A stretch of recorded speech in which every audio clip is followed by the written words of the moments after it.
सोचो अगर तुम एक बिजनेसमैन बन जाते हो और तुम्हारे घर वालों को पता ही ना चले, तुम एक नई गाड़ी लेकर अपने घर के सामने खड़ी कर दो और तुम्हारे माता पिता बाहर आकर देखें कि कौन है, उस गाड़ी में सिर्फ तुम ही बैठे हो और वो सोचें हम इतने गरीब हैं कि सेकंड हैंड बाइक खरीदने के भी पैसे नहीं हैं, तो ये नई गाड़ी कहां से ले आया, उनका क्या रिएक्शन होगा। कुछ ऐसा ही राहुल और कमल के साथ हुआ।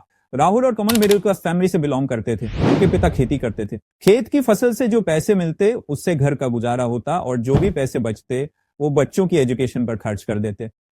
उनके माता पिता सीमित इनकम में अपने बच्चों को अच्छी एजुकेशन देने का सपना देखते थे। गांव में अच्छा स्कूल न होने के कारण वो अपने बच्चों को 12वीं क्लास की पढ़ाई के लिए किसी बड़े शहर भेज देते हैं ताकि पढ़ाई करके कोई अच्छी गवर्नमेंट जॉब लग सके। नए शहर में राहुल और कमल को कई मुश्किलों का सामना करना पड़ा। महंगा रेंट और छोटी जगह, लिमिटेड पॉकेट मनी से किताबें और स्टेशनरी खरीदने की चुनौती, खुद के खाने और पढ़ाई का बैलेंस बनाना, इन सब प्रॉब्लम्स को देखकर राहुल एक दिन सोचता है कि क्यों ना ऐसा काम किया जाए जिससे हमारे रूम का खर्च भी निकल आए और पढ़ाई पर भी कोई असर न पड़े। राहुल ये आइडिया कमल को बताता है।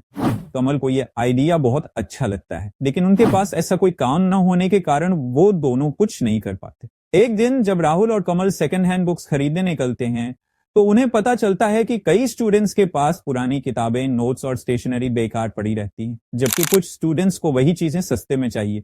कमल सुझाव देता है क्यों ना स्टूडेंट्स के लिए एक ऐसा सिस्टम बनाया जाए जहां वे पुरानी किताबें खरीद सकें या किराए पर ले सकें।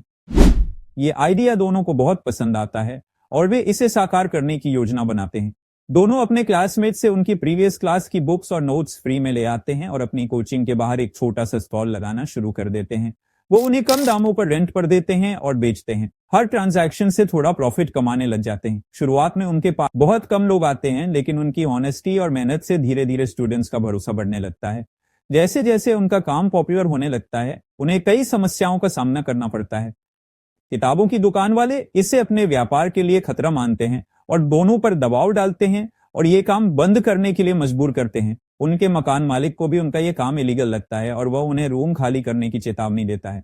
लेकिन राहुल और कमल हार नहीं मानते। राहुल शॉपकीपर से बात करता है और उन्हें पार्टनरशिप का प्रस्ताव देता है। वह समझाता है कि उनके प्लेटफॉर्म से स्टूडेंट्स की दुकान तक पहुंच पड़ेगी। शॉपकीपर्स इस शर्त पर राजी हो जाते हैं कि हर बिकी हुई किताब का एक छोटा कमीशन वो देंगे। लैंडलॉर्ड को थोड़ा ज्यादा रेंट देकर मना लिया जाता है। अब उनका काम पहले से बेहतर तरीके से चलने लगता है। काम को और बेहतर बनाने के लिए राहुल और कमल इसे ऑनलाइन ले जाने का फैसला करते हैं।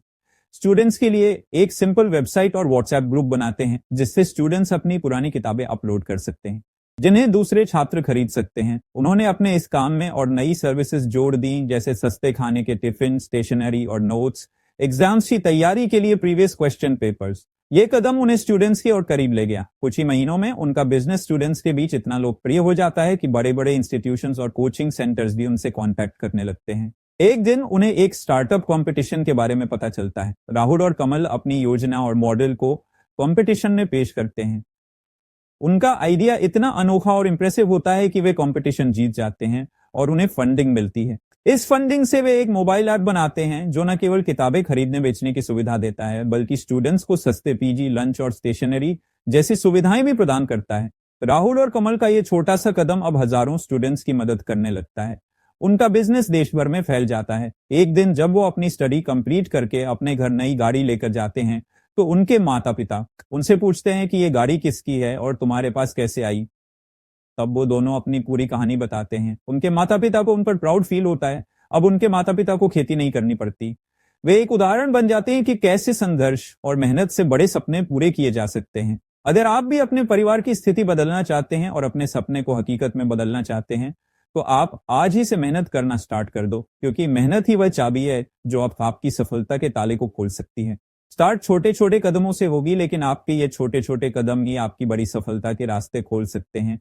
आप बहाना बनाना बंद कर दो कि मेरे पास कुछ नहीं है, मैं कैसे स्टार्ट करूं। आपके पास जितने भी सीमित रिसोर्सेस हैं उन्हीं से स्टार्ट करो और अपने दिमाग का उपयोग करो। अगर आप अपने दिमाग, संघर्ष और मेहनत से जो भी काम स्टार्ट करते हो तो मैं आपसे यह वादा करता हूं कि आप एक दिन सफल जरूर होंगे।